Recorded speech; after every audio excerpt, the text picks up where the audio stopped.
Dalam Bapa dan Putra dan Roh Kudus, amin. Allah Bapa di surga, kami ucap syukur dan terima kasih bahwa Bapa berbelas kasihan, murah hati terhadap setiap orang. Bantu kami untuk bersikap yang sama, untuk memasuki hatimu dengan penuh kasih. Berkatilah kami hari ini ya Bapa dengan kasih-Mu. Terpujilah namamu dan sepanjang segala masa. Amin. Para saudaraku terkasih dalam Kristus, hari ini Injil mengatakan sesuatu yang menurut saya sangat fundamental dan basic. Karena kita diajak untuk memiliki hati seorang bapa. Hati seorang bapa yang penuh belas kasih, tidak menghukum, tidak mengadili, tidak menindas, tidak mengkritik, ya, tidak mudah untuk menilai orang lain jelek dan seterusnya. Dan apa yang kita minta untuk tidak melakukan itu, maka itu juga akan terjadi. Ketika kita berbelas kasih, maka kita akan belas kasih. Kita memberi, ya, kita akan diberi. Jadi ada sesuatu yang bersifat aktif, bersifat proaktif, yang baik pada sesuatu, pada orang lain. Ya. Dan bila kita melakukan yang aktif, positif ini kepada orang lain, maka kita akan mendapatkan bagian daripada yang kita lakukan. Maka ketika kita mengukur sesuatu dari sudut kita, maka kita akan diukur sebesar apa kita mengukur orang lain. Saudaraku terkasih dalam Kristus, inilah yang saya kira menjadi hukum alam, ya, hukum hukum di mana orang berbuat, dia mendapatkan apa yang dia buat. Dia berbuat baik, dia akan mendapatkan yang terbaik. Dia berbuat jahat, akan mendapatkan yang jahat juga. Hukum tabur benih, ya, tabur tuai dan seterusnya.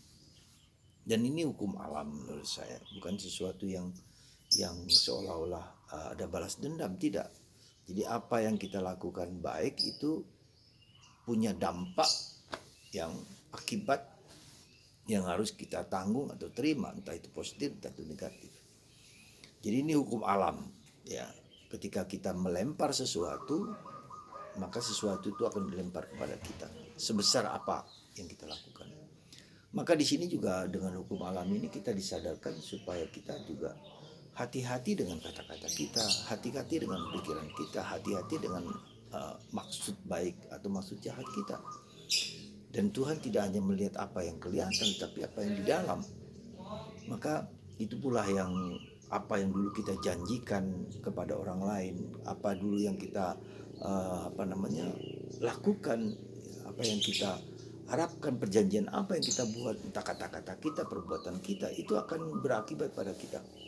Nah, untuk itulah maka yang penting di situ, ya, kita tidak pernah kita juga seringkali lupa apa yang sudah kita katakan, ya.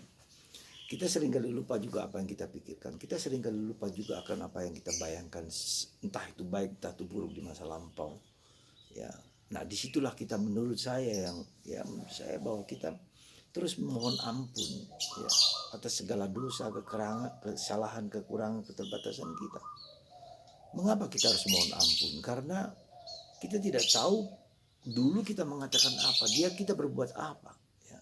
Dan itu melekat di dalam setiap sesuatu tindakan, itu punya akibat, entah itu mulut, entah pikiran. Dan itu disitulah kita mohon ampun. Ya, mungkin hidup kita itulah yang kita sebut dengan dosa asalnya, dosa yang dilahirkan karena dosa manusia pertama yang melekat kepada saya, ya. Maka saudaraku terkasih, tidak pernah boleh kita mengatakan, terutama pada masa prapaskah ini, saya tidak punya dosa, saya tidak punya kesalahan. Tidak pernah bisa. Pasti ada kesalahan-kesalahan yang telah kita lakukan, entah pada orang lain, pada orang tua kita, pada teman kita, pada pasangan hidup kita, pada siapapun, ya. Mungkin kita juga menjanjikan sesuatu yang kita lupa. Nah disitulah maka kita selalu mohon ampun kepada Tuhan. Tuhan ampunilah aku. Tuhan Yesus kasihlah aku orang berdosa. Tuhan Yesus kasihlah aku orang berdosa ini, yang kita sebut dengan doa Yesus. Maka ada baiknya juga pada masa prapaskah ini Sembari kita pantang dan puasa, maka kita dalam hati kita mohon, Tuhan Yesus kasihinlah aku orang berdosa ini. Tuhan Yesus kasihinlah aku orang berdosa ini. Supaya Yesus mengampuni segala dosa. Yesus mendamaikan kita dengan Allah sendiri. Yesus sang juru selamat mendamaikan kita, mendamaikan hidup kita, dan kita menjadi damai dengan diri sendiri, damai dengan orang lain, damai dengan Tuhan. Dan kita mohon dengan mendaraskan Tuhan Yesus kasihinlah aku orang berdosa ini. Dan dalam konteks yang sama, maka kita dengan doa koronka, doa kerahiman ilahi jam 3 itu juga menjadi suatu doa yang menurut saya sangat powerful, supaya dosa-dosa kita di masa lalu kita yang kita ingat ataupun tidak ingat itu dihapus. Tuhan berbelas kasihan, ya. Dalam konteks ini pula kita menjadi disadarkan akan apa arti Maria dikandung tanpa noda, Immaculate Conception. Jadi Bunda Maria dibebaskan dari dosa asal, dilindungi dan dijaga supaya rahim Maria yang akan menjadi tempat kelahiran Yesus Kristus itu suci, bersih dan murni. Jadi saudaraku terkasih dalam Kristus, saya hanya mengajak Anda pada masa Prapaskah ini, ya memang kita perlu pantang puasa supaya menguatkan roh kita, menguatkan pikiran kita, menguatkan tenaga kita untuk bisa mengatasi, untuk bisa mengurangi, untuk bisa menghalangi supaya kita tidak berbuat jahat, ya. Itu yang pertama. Yang kedua, juga pada masa Prapaskah ini kita juga melatih diri dengan doa singkat, ya. Tuhan Yesus kasihinlah aku orang berdosa ini. Tuhan Yesus bersihkan aku dari segala dosa di masa lalu, di mana kapanpun yang tidak kuingat, supaya diputuskan, supaya dipatahkan segala kuasa dosa itu yang melekat padaku mungkin karena kesalahan dan dosaku sendiri.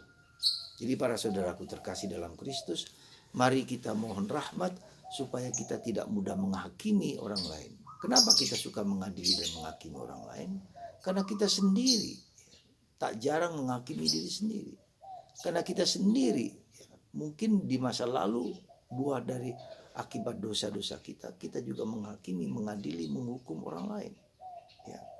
Semoga kita semua memiliki kerendahan hati, belas kasihan kepada orang lain. Belajar juga menerima, mengerti, memahami orang lain dengan situasi apapun yang mereka alami. Kita tidak mudah menghakimi, mengadili, menjelek-jelekan orang, ya. Karena kita tidak tahu apa yang terjadi pada diri orang lain. Semoga Anda dan saya melakukan tobat dan pantang dan puasa di masa Prapaskah.